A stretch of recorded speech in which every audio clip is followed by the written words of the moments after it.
بسم اللہ الرحمن الرحیم۔ سب سے پہلے پیارے نبی صلی اللہ علیہ وآلہ وسلم پر درود پاک ضرور پڑھ لیں، جزاک اللہ۔ پوران وقت معزول کی گئی اور یزدگرد جو 16 سالہ نوجوان اور خاندان کیانی کا تنہا وارث تھا، تخت سلطنت پر بٹھا دیا گیا۔ اعیان و اکابر ملک نے باہم متفق و متحد ہو کر کام کرنے کا ارادہ کیا۔ تمام قلعے اور فوجی چھاؤنیوں کو مستحکم کر دیا گیا۔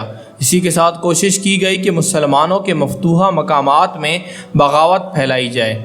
ان انتظامات سے سلطنت ایران میں نئی زندگی پیدا ہو گئی اور تمام مفتوحہ مقامات مسلمانوں کے ہاتھ سے نکل گئے۔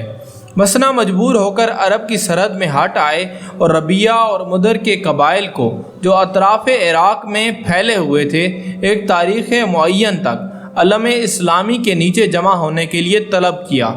نیز دربار خلافت کو اہل فارس کی تیاریوں سے مفصل طور پر مطلع کیا۔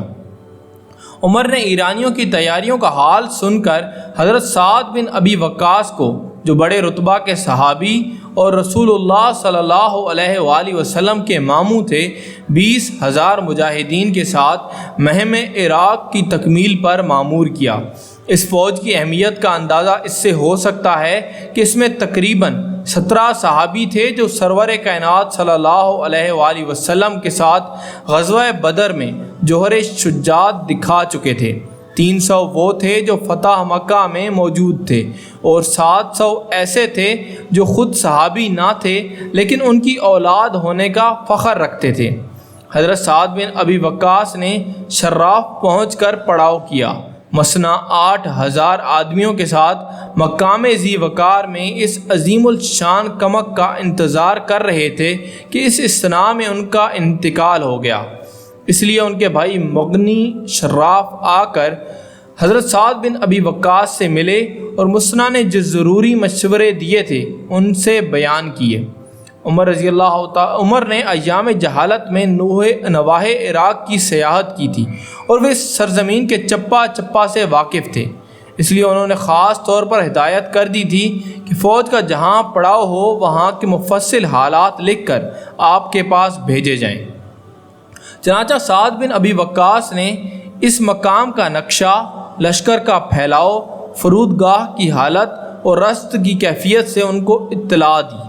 اس کے جواب میں دربار خلافت سے ایک مفصل بیان آیا جس میں فوج کی نقل و حرکت، حملہ کا بندوبست، لشکر کی ترتیب اور فوج کی تقسیم کے متعلق ہدایتیں درج تھیں۔ اسی کے ساتھ حکم دیا گیا کہ شراف سے بڑھ کر قادسیہ کو میدان کارزار قرار دیں اور اس طرح مورچے جمائیں کہ فارس کی زمین سامنے ہو اور عرب کا پہاڑ حفاظت کا کام دے۔ حضرت سعد رضی اللہ تعالی عنہ نے دربار خلافت کی ہدایت کے مطابق شراف سے بڑھ کر قادسیہ میں مورچہ جمایا اور نعمان بن مکرن کے ساتھ 14 نامور اشخاص کو منتخب کر کے دربار ایران میں سفیر بنا کر بھیجا کہ شاہ ایران اور اس کے رفقا کو اسلام کی ترغیب دیں، لیکن جو لوگ دولت و حکومت کے نشہ میں مخمور تھے وہ خانہ بدوش عرب اور ان کے مذہب کو کب خاطر میں لاتے۔ چنانچہ سفارت گئی اور ناکام واپس آئی۔ اس واقعہ کے بعد کئی مہینے تک دونوں طرف سے سکوت رہا۔ رستم 60,000 کے فوج کے ساتھ سابات میں پڑا تھا اور یزدگرد کی تاکید کے باوجود جنگ سے جی چرا رہا تھا، اور مسلمان آس پاس کے دیہات پر چڑھ جاتے تھے اور رست کے مویشی وغیرہ حاصل کر لاتے تھے۔ جب اس حالت نے طول کھینچا اور مجبور ہو کر رستم کو مقابلہ کے لیے بڑھنا پڑا اور ایرانی فوجیں سابات سے نکل کر قادسیہ کے میدان میں خیمہ زن ہوئیں، رستم قادسیہ میں پہنچ کر بھی جنگ کو ٹالنے کی کوشش کرتا رہا اور مدتوں سفراء کی آمد و رفت اور نامہ و پیام کا سلسلہ جاری رکھا، لیکن مسلمانوں کا آخری اور قطعی جواب یہ ہوتا تھا کہ اگر اسلام یا جزیہ منظور نہیں ہے تو تلوار سے فیصلہ ہوگا۔ رستم جب مصالحت کی تمام تدبیروں سے مایوس ہو گیا تو سخت برہم ہوا اور قسم کھا کر کہا، آفتاب کی قسم، اب میں تمام عربوں کو ویران کر دوں گا۔ قادسیہ کی فیصلہ کن جنگ۔ اور غضبناک ہو کر فوج کو کمر بندی کا حکم دے دیا اور خود تمام رات جنگی تیاریوں میں مصروف رہا۔ صبح کے وقت قادسیہ کا میدان اجمی سپاہیوں سے آدمیوں کا جنگل نظر آنے لگا، جس کے پیچھے پیچھے ہاتھیوں کے کالے کالے پہاڑ عجیب خوفناک سماں پیدا کر رہے تھے۔ دوسری طرف مجاہدین اسلام کا لشکر جرار صف بستہ کھڑا تھا۔ اللہ اکبر کے نعروں سے جنگ شروع ہوئی اور دن بھر ہنگامہ میشر برپا رہا۔ شام کو جب تاریکی چھا گئی تو دونوں حریف اپنے اپنے خیموں میں واپس آئے۔ قادسیہ کا یہ پہلا معرکہ تھا اور عربی میں اس کو یوم الارماس کہتے ہیں۔ قادسیہ کی دوسری جنگ معرکہ اغواس کے نام سے مشہور ہے۔ اس معرکہ میں مہم شام کی 6000 فوج عین جنگ کے وقت پہنچی اور عمر کے قاصد بھی جن کے ساتھ بیش قیمت تحائف تھے عین جنگ کے موقع پر پہنچے اور پکار کر کہا، امیر المومنین نے یہ انعام ان کے لیے بھیجا ہے جو اس کا حق ادا کریں۔ اس نے مسلمانوں کے جوش و خروش کو اور بھی بڑھکا دیا۔ تمام دن جنگ ہوتی رہی اور شام تک مسلمان 2000 اور ایرانی 10,000 مقتول و مجروح ہوئے، لیکن فتح و شکست کا کچھ فیصلہ نہ ہوا۔ تیسرا معرکہ یوم الاماس کے نام سے مشہور ہے۔ اس میں مسلمانوں نے سب سے پہلے کوہ پیکر ہاتھیوں سے نجات حاصل کرنے کی کوشش کی، کیونکہ ایرانیوں کے مقابلے میں مجاہدین اسلام کو ہمیشہ اس کالی آندھی سے نقصان پہنچا تھا۔ اگرچہ قعقاع نے اونٹوں پر سیاہ جھول ڈال کر ہاتھی کا جواب ایجاد کر لیا تھا، تاہم یہ کالے دیو جس طرف جھک پڑتے تھے صف کی صف پس جاتی تھی۔ حضرت سعد بن ابی وقاص نے زخم و سلم وغیرہ پارسی نو مسلموں سے اس سیاہ بلا کے متعلق مشورہ طلب کیا۔ انہوں نے کہا کہ ان کی آنکھیں اور سونڈ بیکار کر دیے جائیں۔ سعد رضی اللہ تعالی عنہ نے کیکار رضی اللہ تعالی عنہ، جمال اور ربی کو اس خدمت پر مأمور کیا۔ ان لوگوں نے ہاتھیوں کو نرغے میں لے لیا اور برچے مار مار کر آنکھیں بیکار کر دیں۔ کیکا نے آگے بڑھ کر پیل سفید کی سونڈ پر ایسی تلوار ماری کہ مستک الگ ہو گئی۔ جھجری لے کر بھاگا۔ اس کا بھاگنا تھا کہ تمام ہاتھی اس کے پیچھے ہو لیے۔ اس طرح دم کے دم میں یہ سیاہ بادل چھٹ گیا۔ اب بہادروں کو حوصلہ افزائی کا موقع ملا۔ دن بھر ہنگامہ کارزار گرم رہا اور رات کے وقت بھی اس کا سلسلہ جاری رہا۔ اس زور کا رن پڑا کہ نعروں کی گرج سے زمین دہل اٹھتی تھی۔ اسی مناسبت سے اس رات کو لیلۃ الحریر کہتے ہیں۔ رستم پامردی اور استقلال کے ساتھ مقابلہ کرتا رہا، لیکن آخر میں زخموں سے چور ہو کر بھاگ نکلا اور ایک نہر میں کود پڑا کہ تیر کر نکل جائے گا۔ بلال نامی ایک مسلمان سپاہی نے تعاقب کیا اور ٹانگیں پکڑ کر نہر سے باہر کھینچ لایا اور تلوار سے کام تمام کر دیا۔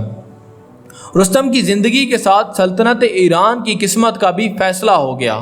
ایرانی سپاہیوں کے پاؤں اکھڑ گئے۔ مسلمانوں نے دور تک تعاقب کر کے ہزاروں لاشیں میدان میں بچھا دیں۔ قادسیہ کے مارکوں نے خاندان کسریٰ کی قسمت کا آخری فیصلہ کر دیا۔ طرفش قاریانی ہمیشہ کے لیے سرنگو ہو گیا اور اسلامی حلم نہایت شان و شوکت کے ساتھ ایران کی سرزمین پر لہرانے لگا۔ مسلمانوں نے قادسیہ سے بڑھ کر آسانی کے ساتھ بابل، کوسی، بحرہ شیر اور خودنوش شیروانی دارالحکومت مدائن پر قبضہ کر لیا۔ ایرانیوں نے مدائن سے نکل کر جلولہ کو اپنا فوجی مرکز قرار دیا۔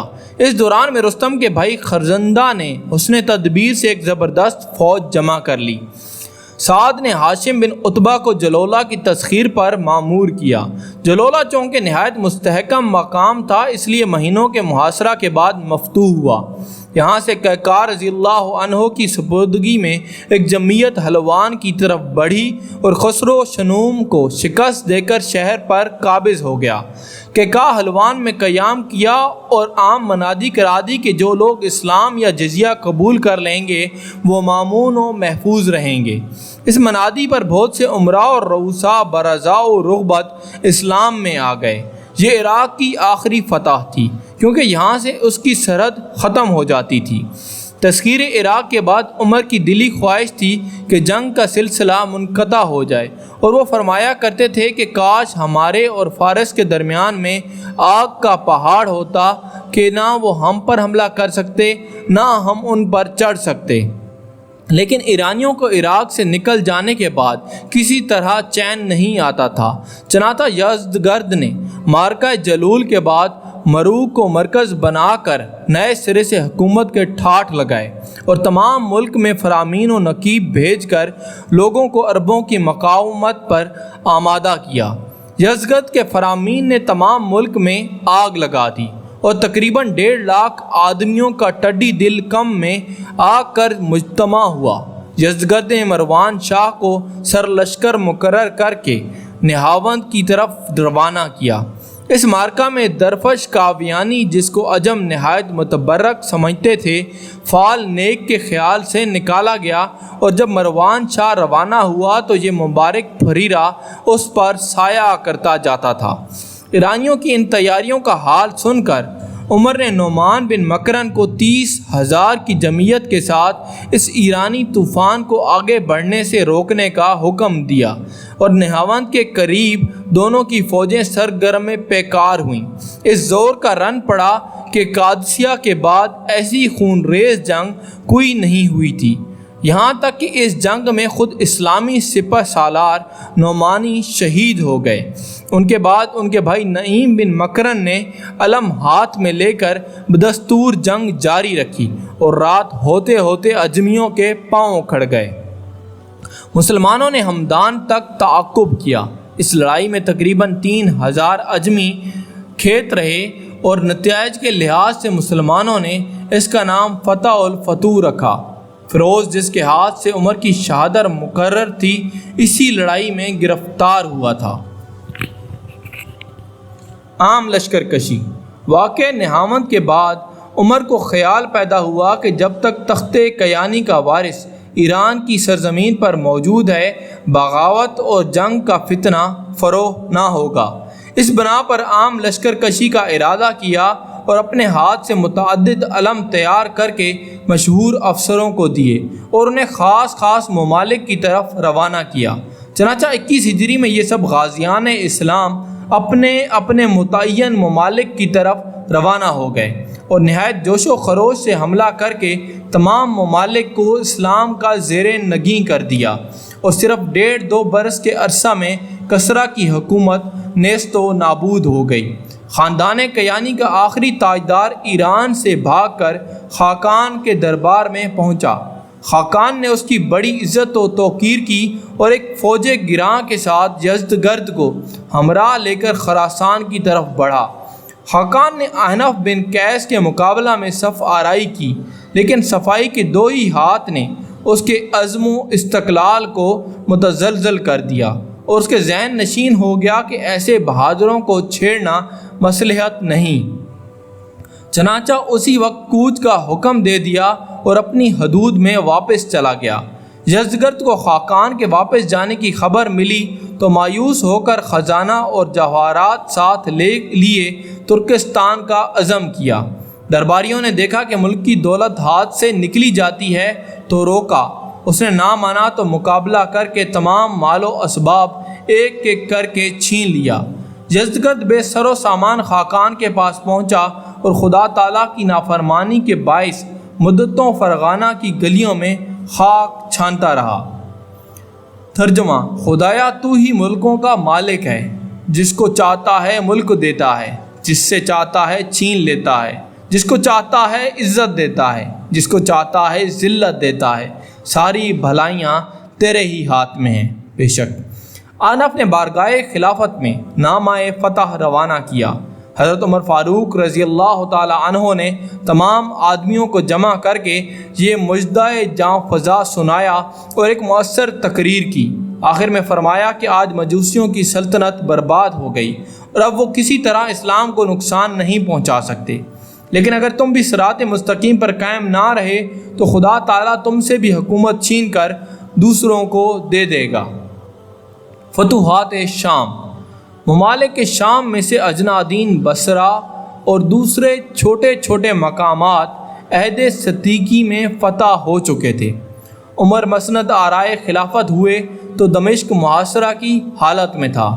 خالد سیف اللہ رضی اللہ تعالی عنہ نے رجب 14 ہجری میں اپنے حسن تدبیر سے اس کو مسخر کر لیا۔ رومی دمشق کی شکست سے سخت برہم ہوئے اور ہر طرف سے فوجیں جمع کر کے مقام بیسان میں مسلمانوں کے مقابلہ کے لیے جمع ہوئے۔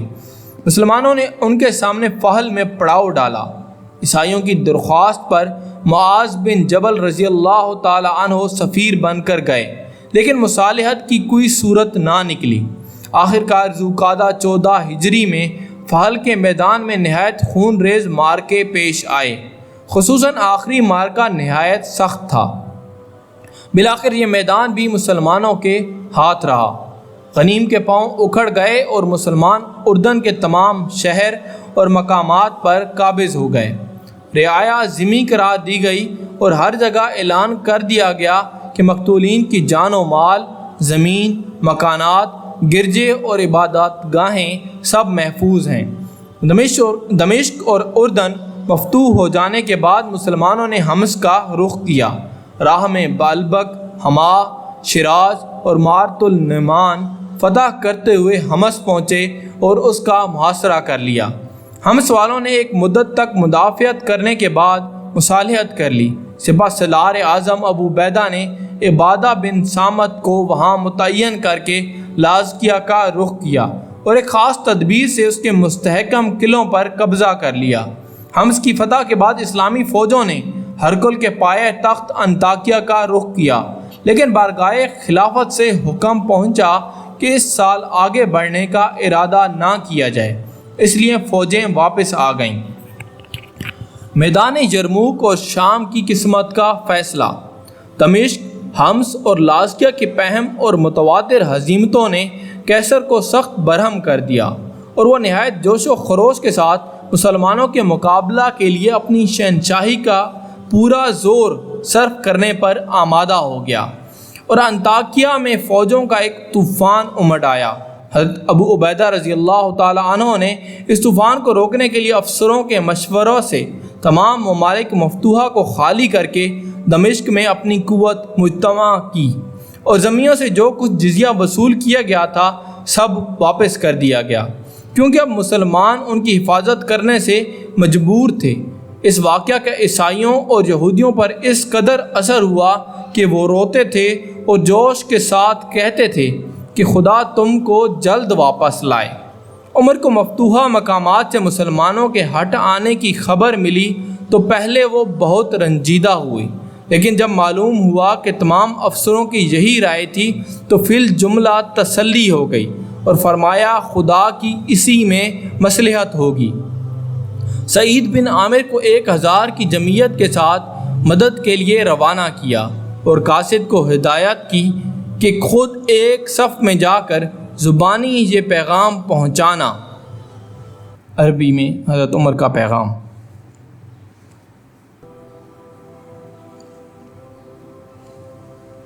ترجمہ: اے برادران اسلام، عمر رضی اللہ تعالی عنہ نے بعد سلام کہ تم کو یہ پیغام دیا ہے کہ پوری سرگرمی کے ساتھ جنگ کرو اور دشمنوں پر شیروں کی طرح حملہ آور ہو کہ وہ تم کو چیونٹیوں سے زیادہ حقیر معلوم ہوں۔ ہم کو یقین کامل ہے کہ خدا کی نصرت تمہارے ساتھ ہے اور آخر فتح تمہارے ہاتھ ہے۔ اردن کی حدود میں یرموک کا میدان ضروریات جنگ کے لحاظ سے نہایت با موقع تھا، اس لیے اس اہم مارکہ کے لیے اسی میدان کو منتخب کیا گیا۔ رومیوں کی تعداد 2 لاکھ تھی، اس کے مقابلہ میں مسلمانوں کی تعداد صرف 30-32 ہزار تھی، لیکن سب کے سب یگانہ روزگار تھے۔ اس فوج کی اہمیت کا اندازہ اس سے ہو سکتا ہے کہ تقریباً 1000 ایسے بزرگ تھے جنہوں نے رسول اللہ صلی اللہ علیہ وآلہ وسلم کا جمال مبارک دیکھا تھا۔ وہ جو تھے غزوہ بدر میں حضور خیر الانام کے ہم رکاب رہ چکے تھے۔ عام مجاہدین بھی ایسے قبائل سے تعلق رکھتے تھے جو اپنی شجاعت اور سپاہ گری میں نظیر نہیں رکھتے تھے۔ یرموک کا پہلا معرکہ بے نتیجہ رہا۔ 5ویں رجب 15 ہجری کو دوسرا معرکہ پیش آیا۔ رومیوں کے جوش کا یہ عالم تھا کہ 30,000 آدمیوں نے پاؤں میں بیڑیاں پہن لی تھیں کہ بھاگنے کا خیال تک نہ آئے۔ ہزاروں پادری اور بشپ ہاتھوں میں صلیب لیے آگے آگے تھے اور حضرت عیسیٰ کا نام لے کر جوش دلاتے۔ اس جوش و اہتمام کے ساتھ رومیوں نے حملہ کیا۔ فریقین میں بڑی خون ریز جنگ ہوئی، لیکن انجام کار مسلمانوں کی ثابت قدمی اور پامردی کے آگے ان کے پاؤں اکھڑ گئے۔ تقریباً 1 لاکھ عیسائی کھیت رہے اور مسلمان کل 3,000 کام آئے۔ قیصر کو اس ہزیمت کی خبر ملی تو حسرت و افسوس کے ساتھ شام کو الوداع کہہ کر قسطنطنیہ کی طرف روانہ ہو گیا۔ حضرت عمر نے مجدہ فتح سنا تو اسی وقت سجدہ میں گر کر خدا کا شکر ادا کیا۔ فتح یرموک کے بعد اسلامی فوجیں تمام اطراف ملک میں پھیل گئیں اور کنسرین، انطاکیہ، جوما، سرمین، توزی، کورس، تلغرار، ولوک، رایان وغیرہ چھوٹے چھوٹے مقامات نہایت آسانی کے ساتھ فتح ہو گئے۔ اگلی قسط آخری قسط ہوگی جس میں ہم بتائیں گے کہ مسلمانوں نے پہلی بار بیت المقدس کیسے فتح کیا۔ سبسکرائب کر کے بیل کا بٹن دبانا نہ بھولیں۔ جزاک اللہ۔